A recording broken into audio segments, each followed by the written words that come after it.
Cold knowledge 1. Chinese people have fewer bones than Caucasians. How many bones does the human body have? Many people will blurt out, 206 bones. However, today's text will subvert your perception of the world.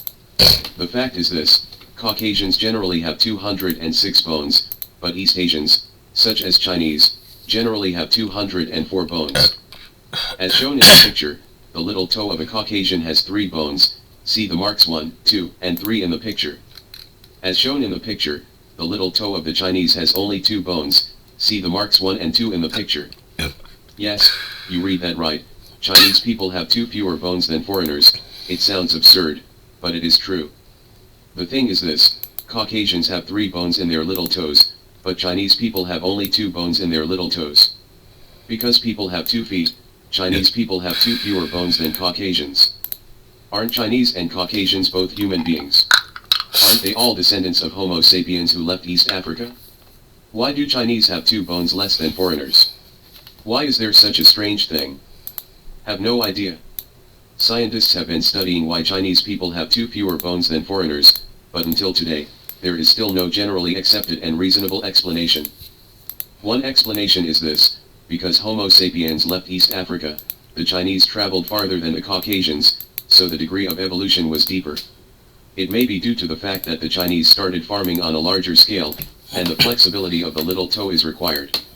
The reduction caused the original 3 bones of the little toe to evolve into 2 bones. Because the general law of animal evolution in nature evolves from more bones to fewer bones. However, this explanation is not perfect, so it remains controversial.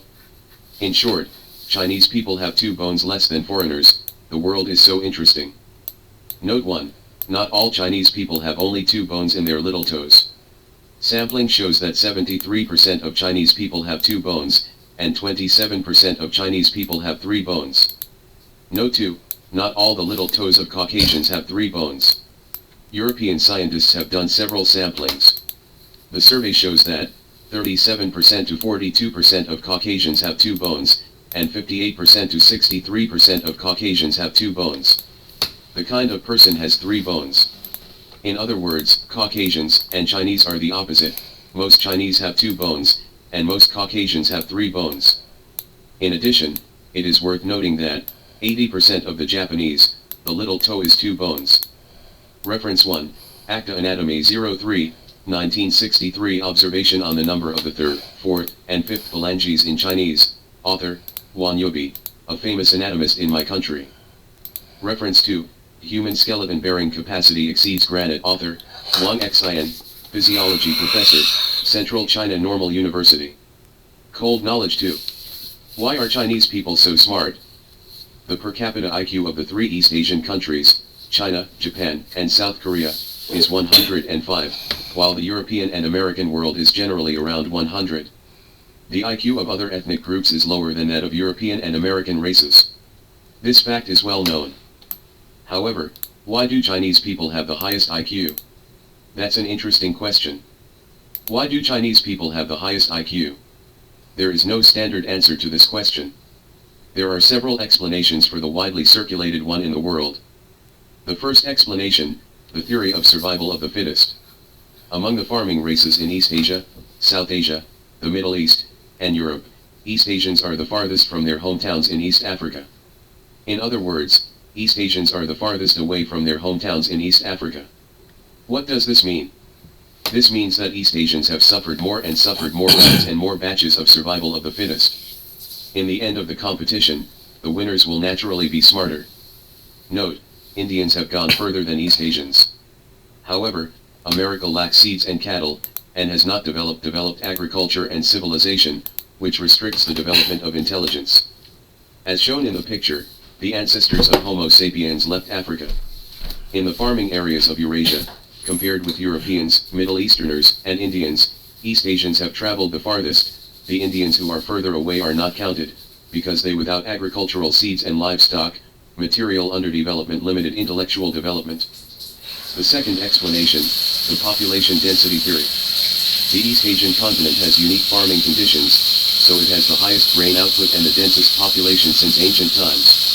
The denser the population, the more frequent the exchange of information, the more conducive to the development of human intelligence. Example, the per capita IQ of mainland China is 105, and the per capita IQ of Hong Kong is 107. They share the same ancestors, and the population density of Hong Kong is higher. The population receives more and denser information from an early age, which is conducive to the intellectual development of residents. The third explanation, introversion theory. In ancient China, polygamy, monogamy and multiple concubines to be precise, has been a long-term polygamy system. People who are smart enough to marry multiple wives and have many children. In this kind of extremely cruel gene knockout, after a long time, the genes that are naturally left behind are all smart genes.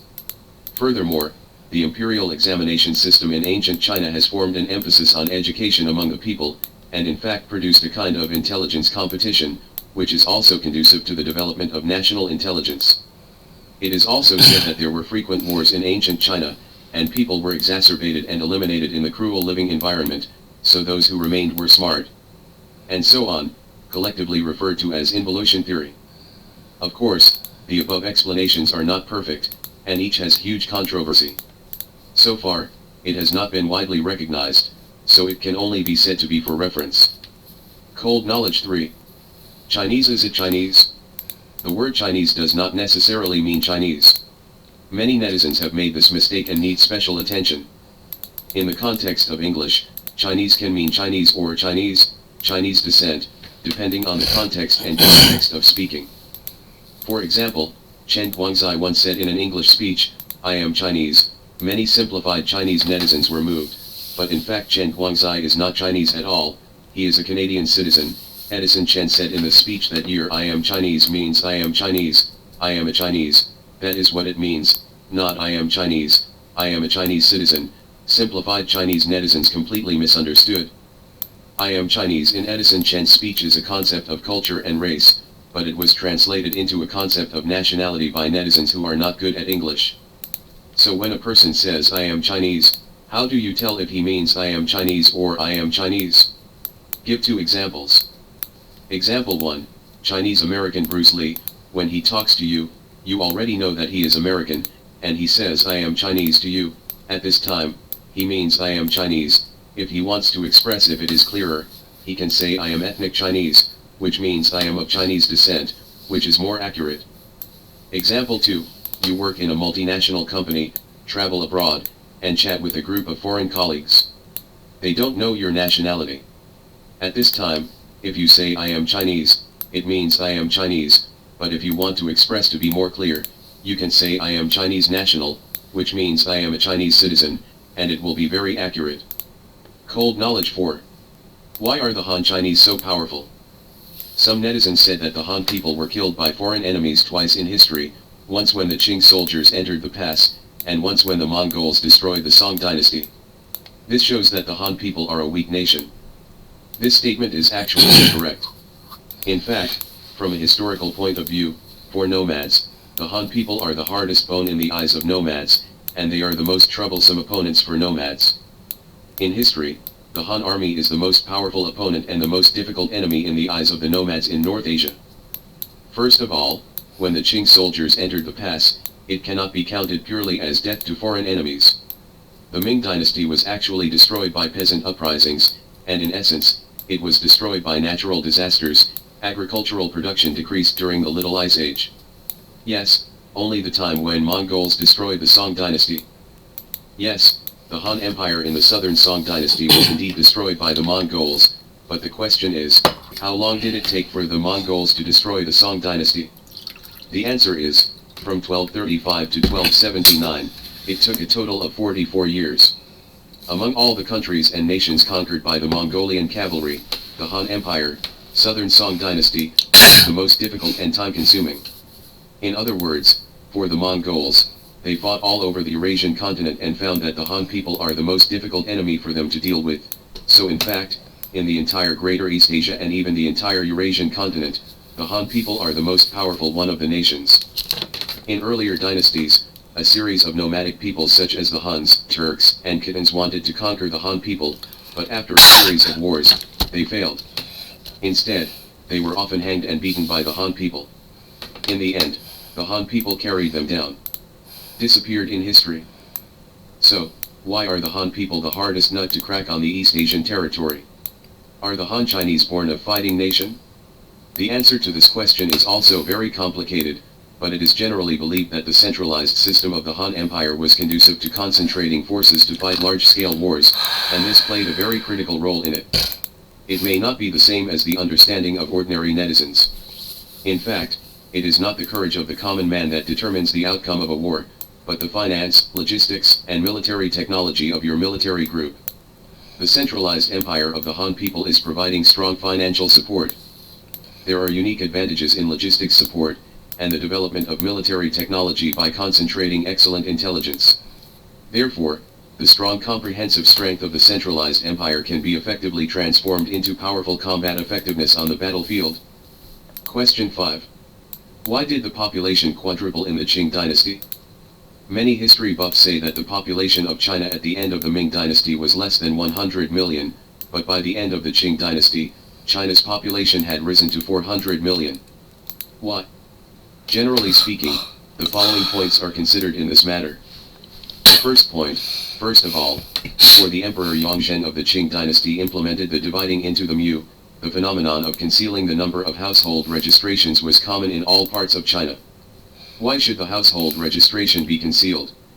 Because before Yongzheng, China was taxed by the son, that is, taxed by the head. The more males in a family, the more taxes to pay. Therefore, before Emperor Yongzheng, there was a widespread phenomenon of concealing household registration among the Chinese people. In other words, the household registration population figures in the late Ming dynasty and early Qing dynasty are inaccurate. Emperor Yongzheng implemented the policy of splitting into mu, that is to say, from now on, taxation will no longer be based on the head, but on the number of acres of arable land in your family. In this way, every household will lose the need to hide their population.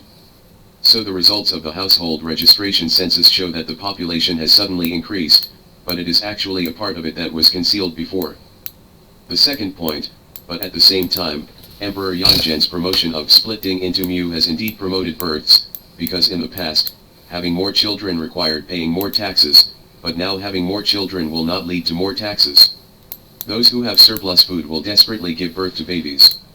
Therefore, the sudden growth of China's population is indeed thanks to Yongzheng's spread into mu. The third point, we all know that the Ming dynasty died in the Little Ice Age due to the reduction in agricultural production.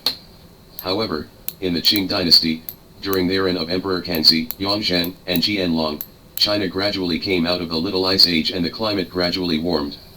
Agricultural production began to increase, and the bumper harvest of food also led to population growth.